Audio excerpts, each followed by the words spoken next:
નમસ્કાર મિત્રો, ઓનલી યોજના યુટ્યુબ ચેનલમાં આપ સૌ મિત્રોનું સ્વાગત છે। આજે તારીખ 2 ઓક્ટોબર 2025। તો આજના મહત્વના હવામાન સમાચાર જાણીશું, જેમાં ગુજરાતમાં આજે અત્યારે હાલ કયા વિસ્તારોમાં વરસાદ જોવા મળશે। હજુ 48 કલાક સુધી આ સિસ્ટમ ગુજરાતની નજીક રહેશે, ત્યાર પછી દૂર જઈ અને ફરી વખત યુટર્ન લેશે તો ગુજરાતમાં આવવાની સંભાવના રહેશે। ત્યારે પણ ગુજરાતમાં 7, 8, 9માં વરસાદની તીવ્રતા વધી શકે। તો બીજી બાજુ બંગાળની ખાડીમાં પણ એક સિસ્ટમ અત્યારે હાલ બની રહી છે। તો આ બંને સિસ્ટમોની અસર ગુજરાત ઉપર હજુ 10 ઓક્ટોબર સુધી રહેશે। તો જોઈએ સૌથી પહેલાં આજની મહત્વની અપડેટ। ખાસ કરીને આજે બપોર પછીનો જે સમયગાળો છે તેની વાત કરીએ તો જેમાં કચ્છના વિસ્તારોમાં વધારે વરસાદ લખપત, ખાવડા, ભુજ, ગાંધીધામ, માંડવી, નલિયા આ બધા વિસ્તારોમાં રહેશે।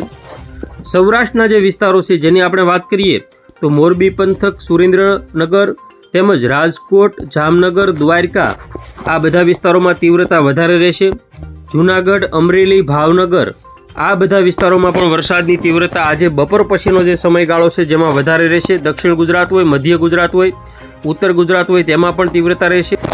બપોર પછીના સમયગાળાની આપણે ખાસ અપડેટ જોઈએ તો કચ્છના જે વિસ્તારો છે લખપત, ખાવડા, રાપર, ગાંધીધામ, ભુજ, માંડવી, નલિયા આ તમામ વિસ્તારો તેમજ સૌથી વધારે દ્વારકા, ભાટિયા, ખંભાળિયા, લાલપુર, જામનગર, ભાણવડ, પોરબંદર, ઓખા આ બધા વિસ્તારોમાં વરસાદ જોવા મળશે। જૂનાગઢ સુધીના જે વિસ્તારો છે ઉતિયાણા, ઉપલેટા, માંગરોળ, વિસાવદર, ધારી આ બધા વિસ્તારોમાં પણ વરસાદ જોવા મળશે। તો મોરબી, સુરેન્દ્રનગર આજુબાજુના વિસ્તારો હોય મોરબી, રાજકોટ, ચોટીલા, સુરેન્દ્રનગર, બોટાદ, જસદણ, ગોંડલમાં પણ વરસાદની સંભાવના છે। વિરમગામ, અમદાવાદ, કપડવંજ, ધોળકા, નડિયાદ, ખંભાત, વડોદરા આજુબાજુના વિસ્તારો હોય ભરૂચ સાઈડના જે વિસ્તારો છે રાજપીપળા, તાપી, નવાપુર, સુરત, વલસાડ, નવસારી, ડાંગ આ બધા તમામ વિસ્તારોમાં પણ આજે વરસાદ રહેશે। ઉત્તર ગુજરાતના વિસ્તારોની વાત કરીએ તો ઉત્તર ગુજરાતમાં પણ સિસ્ટમ હજુ સક્રિય છે। દસાડા, કડી, માણસા, ગાંધીનગરથી મહેસાણા, મોઢેરા સાઈડના વિસ્તારો છે। સાતલપુર, રાધનપુર, પાટણ, સિદ્ધપુર, ભાટસણ, પાલનપુર, સુઈગામ તેમજ થરાદ, ધાનેરા, આબુ રોડ, અંબાજી આ જે તમામ વિસ્તારો છે તેમાં પણ વરસાદની સંભાવના છે।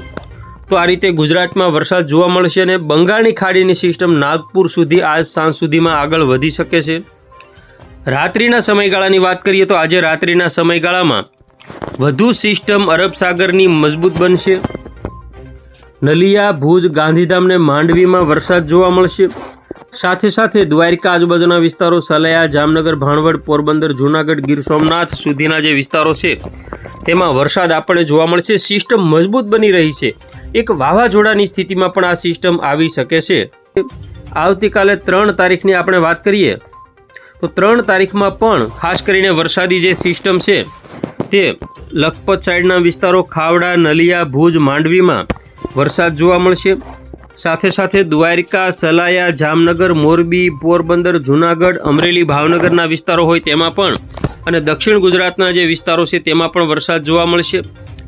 તો હજુ ખાસ કરીને આગામી 24થી 48 કલાક સુધી વરસાદી સિસ્ટમ વધુ મજબૂત રહેશે। ત્યાર પછી 4 તારીખની અંદર જૂનાગઢ, વેરાવળ, ઉના સાઈડના વિસ્તારો, ભાણવડ, પોરબંદર, જામનગર અને કચ્છના વિસ્તારો તેમજ જે દક્ષિણ ગુજરાતના જે વિસ્તારો છે સુરત, તાપી, વલસાડ, નવસારી, ડાંગ તેમાં હળવા ઝાપટા રૂપી વરસાદ ચાલુ રહેશે। ત્યાર પછી સિસ્ટમ ગુજરાતથી દૂર જશે।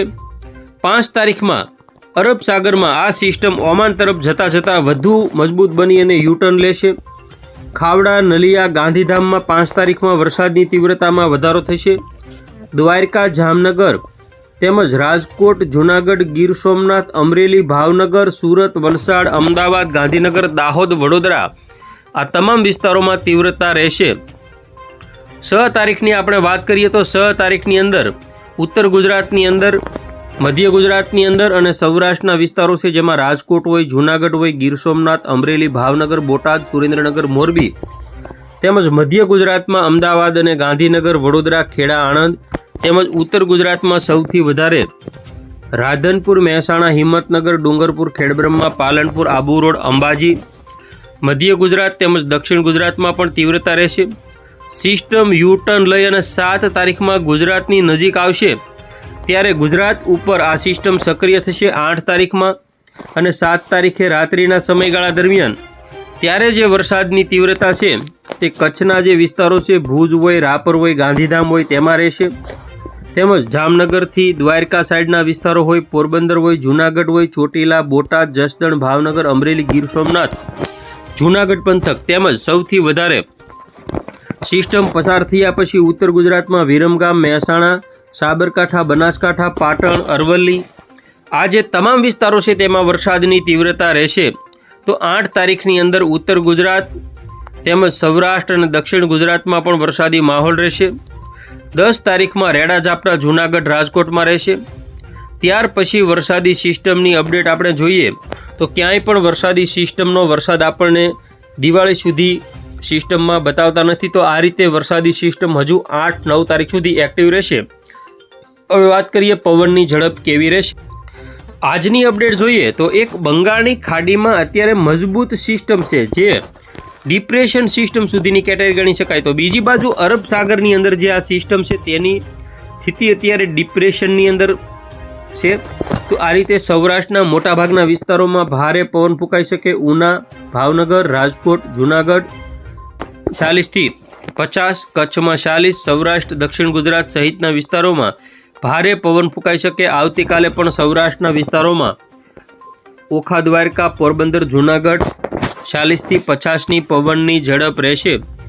સિસ્ટમ 4 તારીખમાં ગુજરાતથી ઘણી દૂર જઈને વધુ મજબૂત બનશે. 5 તારીખમાં તેની પવનની ઝડપની વાત કરીએ તો અરબ સાગરની અંદર જે તેની જે પવનની ઝડપ છે તે 105 કિલોમીટર પ્રતિ કલાક સુધીની આપણને જોવા મળે છે. તો આ રીતે તે એક વાવાઝોડાના રૂપની અંદર અરબ સાગરમાં પરિવર્તિત થઈ ફરી વખત યુટર્ન લેશે. 7-8 તારીખમાં તે લો પ્રેશર તરીકે અથવા ડિપ્રેશન સિસ્ટમ તરીકે ગુજરાત નજીક આવી અને વિખેરાઈ શકે છે. ત્યારે પણ ગુજરાતમાં 8-9 તારીખમાં વરસાદ જોવા મળશે. તો આ રીતે ગુજરાતની અંદર હજુ પણ વરસાદની આગાહી યથાવત છે.